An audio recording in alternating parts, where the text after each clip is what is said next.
मित्रांनो, राज्यातील बांधकाम कामगारांसाठी ज्या 4 नवीन योजना शासनाकडून सुरू करण्यात आलेल्या आहेत, त्यापैकीची एक म्हणजे बांधकाम कामगारांच्या पाल्याला पुढील शिक्षणासाठी शिष्यवृत्ती योजना.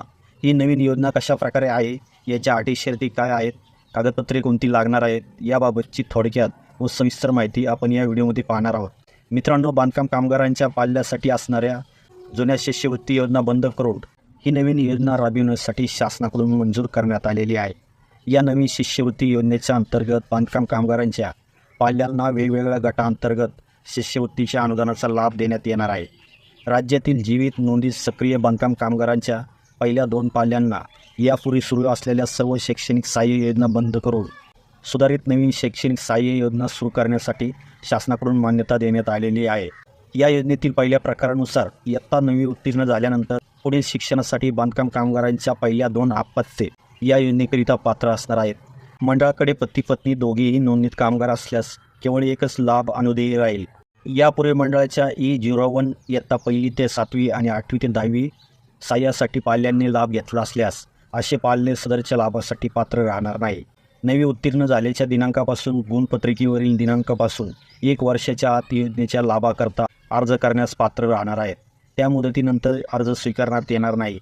याच्या अंतर्गत प्रति पाल्य 20,000 रुपयाच्या स्कॉलरशिपच्या लाभाची रक्कम कामगारांच्या बँक खात्यामध्ये वर्ग करण्यात येणार आहे.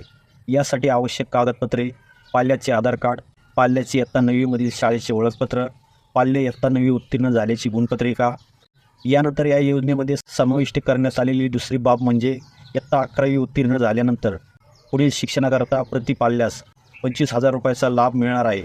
या योजनेचा लाभ घेण्यासाठी पात्रतेच्या मुख्य निकषामध्ये जे पाल्य मंडळाच्या E01 इयत्ता 1ली ते 7वी आणि 8वी ते 10वीसाठी सहाय्य, E02 10वी आणि 12वीमध्ये 50% गुण प्राप्तीसाठी सहाय्य व E03 इयत्ता 11वी ते 12वीसाठी सहाय्य लाभ घेतलेले असल्यास असे पाल्य या योजनेच्या लाभास पात्र राहणार नाहीत.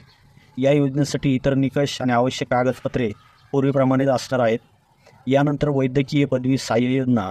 या अंतर्गत बांधकाम कामगाराच्या पहिल्या 2 पाल्यांना वैद्यकीय क्षेत्रातील कोणत्याही पदवीकरिता प्रतिपाल्य 1,00,000 रुपयाची शिष्यवृत्ती आता दिली जाणार आहे. यामध्ये बांधकाम कामगार पती पत्नी योजनेसाठी पात्र असणार नाहीत. वैद्यकीय क्षेत्रामधील पदविका, पदव्युत्तर, पदवी, पदव्युत्तर पदविका अभ्यासक्रमास ही योजना लागू राहणार नाही. यामध्ये इतर अटी शर्ती आवश्यक असणारे कागदपत्रे हे पूर्वीप्रमाणेच लागणार आहेत. यानंतरची स्कॉलरशिप म्हणजे अभियांत्रिकी पदवी सहाय्य योजना.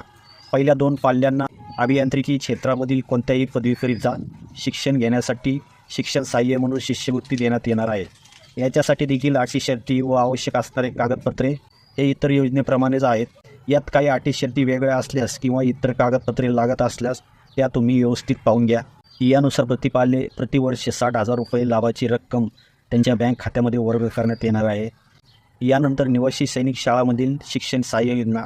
या योजनेद्वारे बांधकाम कामगारांच्या पहिल्या 2 पाल्यांना सैनिक निवासी शाळेमध्ये शिक्षण घेण्याकरिता प्रतिपाल्य 1 वेळचा लाभ म्हणून 10,000 रुपयाची रक्कम देण्यात येणार आहे. याचा लाभ घेण्याकरिता योजनेच्या अटी शर्ती, पात्रतेचे निकष आणि आवश्यक असणारे जे काही कागदपत्रे आहेत ते इथे देण्यात आलेले आहेत, ते व्यवस्थित पाहून घ्या. त्यानंतर तुम्ही पात्र असल्यास या योजनेकरता अर्ज व पुढील प्रक्रिया करा. यानंतर परदेशात पदव्युत्तर पदवी व PhD शिक्षण घेणाऱ्या बांधकाम कामगारांच्या दरवर्षी केवळ 25 पाल्यांना या अंतर्गत या पाल्यांची ट्युशन फी त्या विद्यापीठास शासनाकडून परस्पर वर्ग करण्यात येणार आहे. त्याचप्रमाणे त्या विद्यार्थ्याला प्रवास भत्ता, विमा व इतर शुल्क हे सहाय्य म्हणून मिळणार आहे. हे सहाय्य घेण्यासाठी अटी शर्ती व आवश्यक असणारे कागदपत्रे हे इतर योजनेप्रमाणेच आहेत, व्यवस्थित पाहून घ्या. यानंतर मूलभूत वस्तुसंच बेसिक आयटम किट सहाय्य योजना. ही महत्त्वाची मूलभूत योजना आता समाविष्ट करण्यात आलेली आहे. याच्या अंतर्गत इयत्ता 1ली ते 8वी शिक्षण घेत असलेल्या कामगारांच्या पहिल्या 2 पाल्यांना मूलभूत वस्तुसंच पुरवण्यात येणार आहे.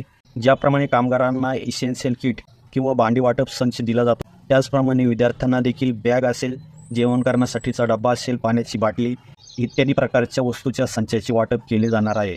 यासाठी देखील पात्रतेचे निकष व लागणारी कागदपत्रे हे इतर योजनेप्रमाणेच आहे. याबद्दलची माहिती देखील इथे व्यवस्थित पाहून घ्या.